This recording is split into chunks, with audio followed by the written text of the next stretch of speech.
Diane, écoute-moi bien, j'ai beaucoup réfléchi à tout ce qui s'est passé, à la douleur que je t'ai causée, à l'humiliation que tu as subie à cause de moi. Je sais que j'ai fait une erreur impardonnable, mais je veux te prouver que je regrette vraiment, je veux me rattraper, te montrer que je suis prêt à tout pour me faire pardonner.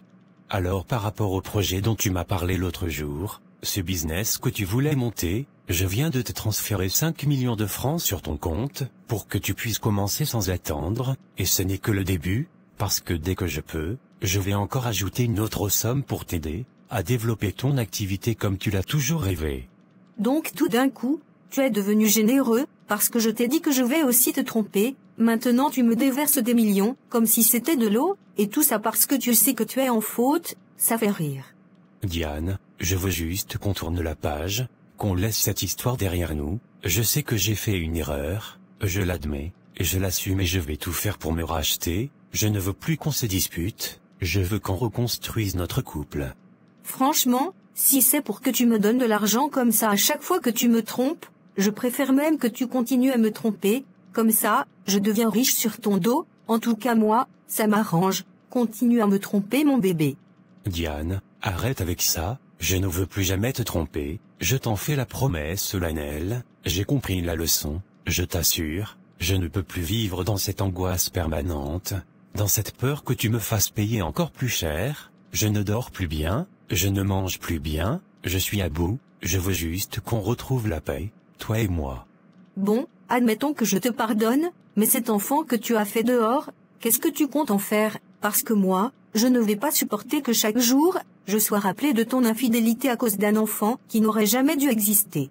Diane, peu importe ce qui s'est passé avec sa mère, cet enfant reste mon sang, je ne peux pas l'abandonner, il n'a rien demandé, il n'est pas responsable des erreurs que nous adultes avons commises.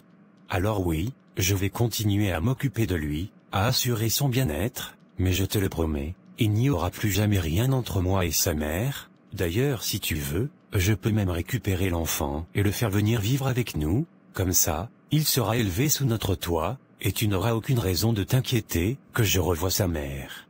Non, je ne veux pas de cet enfant dans ma maison, qu'il reste dehors où il est, je ne veux pas qu'il vienne me perturber, je ne veux pas m'occuper de l'enfant de quelqu'un, ce problème, c'est toi qui l'as créé, toi qui dois le gérer loin de moi. D'accord, pas de souci, je comprends, il ne viendra pas ici, il restera là où il est, et je gérerai tout sans que tu aies à t'en mêler. Après mûre réflexion, je vais te pardonner, mais je vais bien préciser quelque chose, c'est un avertissement, parce que si tu oses encore une seule fois me trahir, je te jure que cette fois, tu vas payer très cher, ce que je t'ai fait ces derniers jours, ce n'est rien comparé à ce que je te ferai si tu me refais un coup pareil. Je comprends, et je te promets que plus jamais je ne te ferai subir une telle humiliation. Je vais garder un œil sur toi, mais en attendant, je vais profiter de ces millions que tu viens de m'envoyer, ça me console un peu, au moins cette trahison m'aura bien enrichi. Tant que tu es heureuse, c'est tout ce qui compte pour moi. Tonton, je suis venu te voir parce que je suis perdu, ma mère refuse catégoriquement de me parler depuis que j'ai divorcé d'Aline, j'ai tout essayé pour arranger les choses, j'ai tenté de l'appeler plusieurs fois, de lui envoyer des messages, mais elle ne veut rien savoir, elle me rejette complètement comme si je n'étais plus son fils.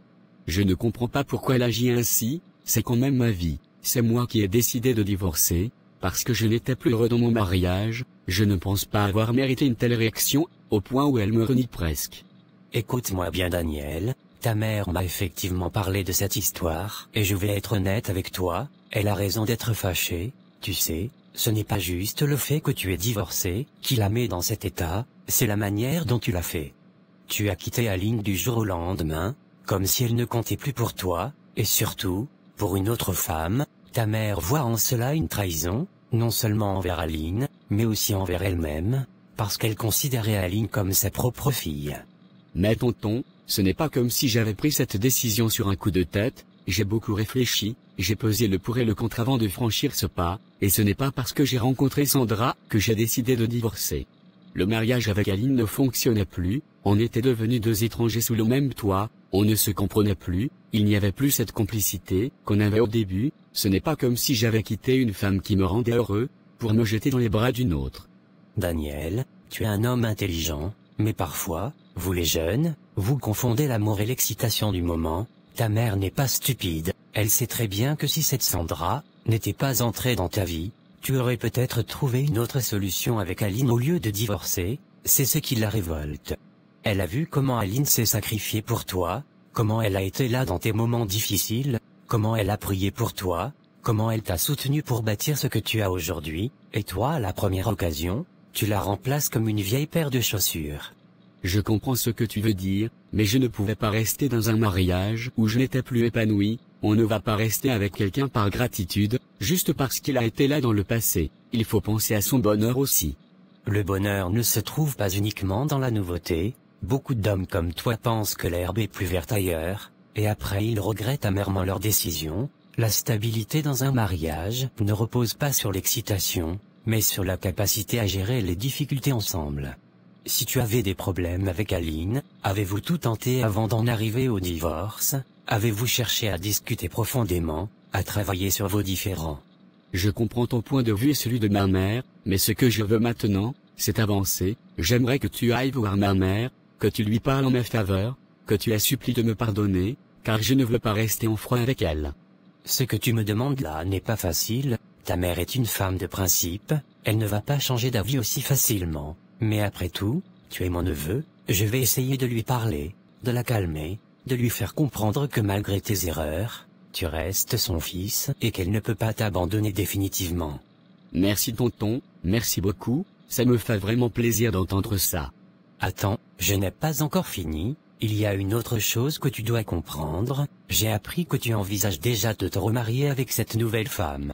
Oui, j'y ai pensé, elle m'a mis une certaine pression pour officialiser notre relation. Mais tu ne réfléchis pas du tout, 6 mois de relation, et déjà tu veux parler mariage, tu veux encore courir vers un autre divorce, on ne connaît pas une personne en 6 mois, le mariage est une institution sacrée, pas un contrat que tu romps dès que tu n'es plus à l'aise, tu vas te précipiter à nouveau, et dans 1 an, tu reviendras encore pleurnicher en disant que ça ne marche pas.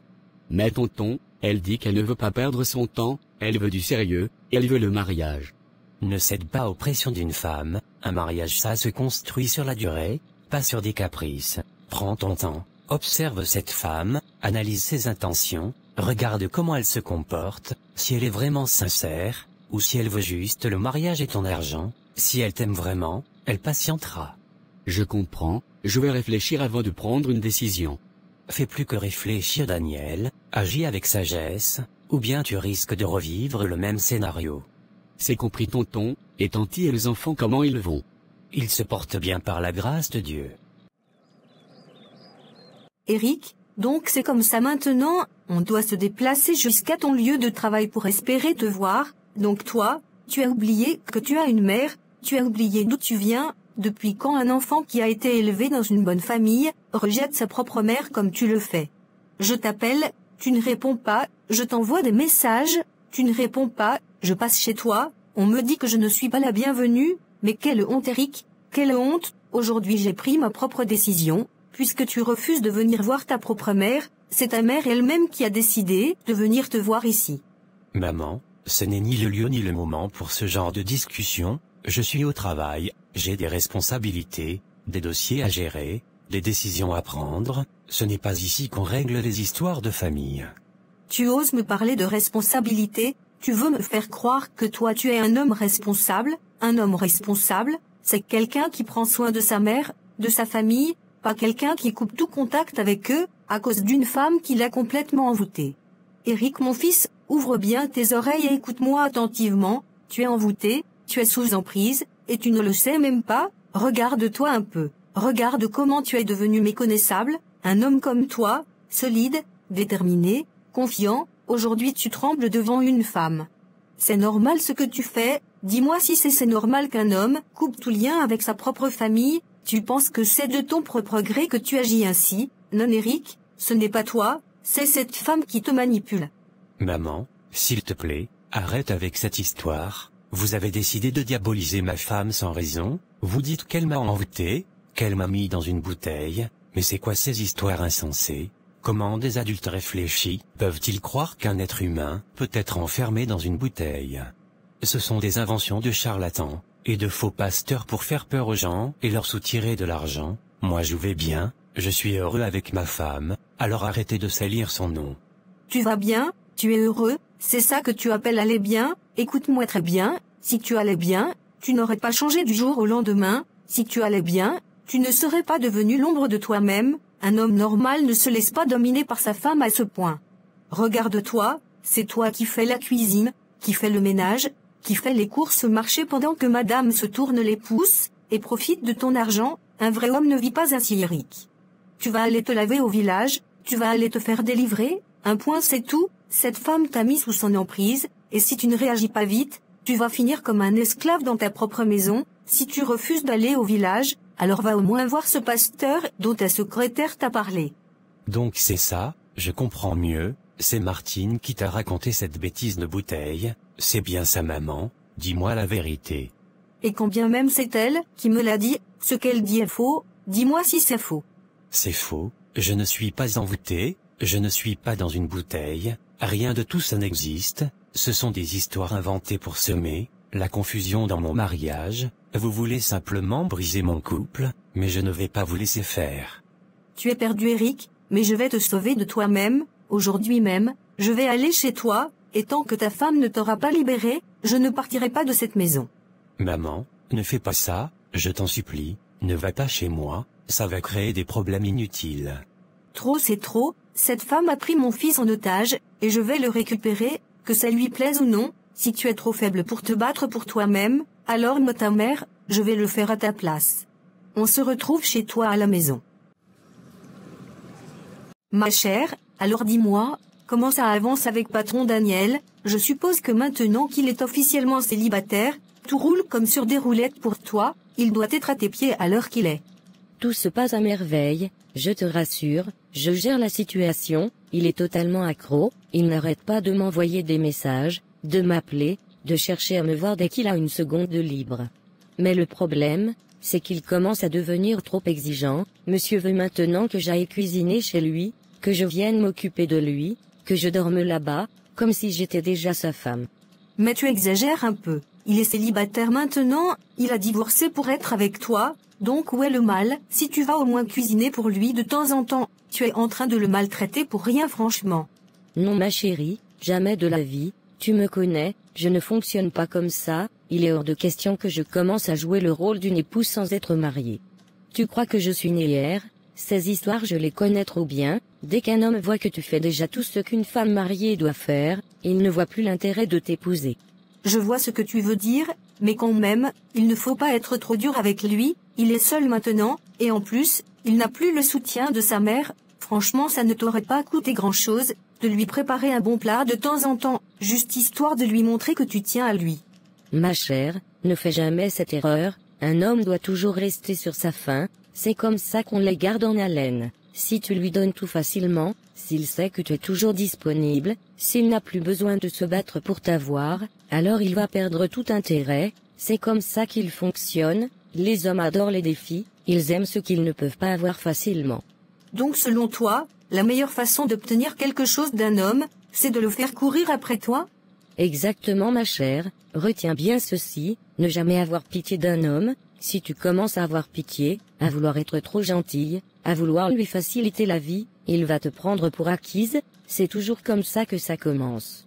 Aujourd'hui, il te supplie d'aller cuisiner pour lui, demain il va prendre cela pour un acquis et après, il ne verra plus l'intérêt de t'épouser, moi j'ai compris leur jeu, et je refuse de tomber dans ce piège. Mais franchement, tu penses qu'il va te demander en mariage aussi vite? Vous venez tout juste d'être ensemble, et puis, il t'a dit lui-même qu'il doit d'abord régler ses problèmes avec sa mère, vu qu'elle ne l'a toujours pas pardonné pour son divorce. Justement, ce qu'il oublie, c'est que moi, je ne suis pas là pour l'éternité, s'il traîne trop, il va me perdre, je ne vais pas l'attendre indéfiniment pendant qu'il essaie de convaincre sa mère qui, de toute façon, ne m'acceptera jamais, moi ce que je veux, c'est du concret. Et concrètement, qu'est-ce que tu comptes faire? C'est simple, je vais lui mettre la pression, je vais lui faire comprendre que s'il veut me garder, il doit poser des actes concrets. Je vais continuer à lui refuser certaines choses, histoire qu'il se sente obligé d'avancer rapidement. Moi je ne suis pas une concubine, je ne suis pas dans les viens on reste d'abord, même toquer la porte je ne veux pas. Ma chère, je dois dire que tu sais comment gérer les hommes, tu ne lâches rien. Si tu veux dominer un homme, ne lui donne jamais tout facilement, fais-le courir, fais-le travailler, et il finira par t'épouser par peur de te perdre. Tu n'as pas vraiment tort, ma copine. Qu'est-ce que vous êtes venu chercher ici? Qui vous a laissé entrer dans ma maison? Depuis quand c'est devenu ta maison, tu as payé 1 centime ici, tout ce que tu possèdes aujourd'hui, c'est grâce à mon fils, et ça ne l'oublie jamais, alors si quelqu'un doit sortir d'ici, ce n'est certainement pas moi, c'est toi. Vous allez sortir immédiatement de chez moi, je vous donne 1 minute, pour dégager avant que j'appelle la police. Appelle qui tu veux, la gendarmerie, la police, l'armée de terre, de l'air, la marine, appelle même Donald Trump ou Poutine si tu veux, mais sache une chose, je ne bougerai pas d'ici tant que tu n'auras pas libéré mon fils. Donc c'est ça, vous êtes venu me provoquer en plein jour chez moi, vous pensez que je vais vous écouter, sortez de chez moi. Je suis venu récupérer mon fils, pas discuter avec une sorcière comme toi, tu es une sorcière, et tu le sais, tu as enfermé mon fils dans une bouteille, je vais fouiller chaque coin de cette maison et je vais trouver cette bouteille, que tu le veuilles ou non. Vous pensez vraiment qu'un être humain peut être enfermé dans une bouteille? Vous êtes ridicule, et vous osez venir me dire ça dans ma propre maison.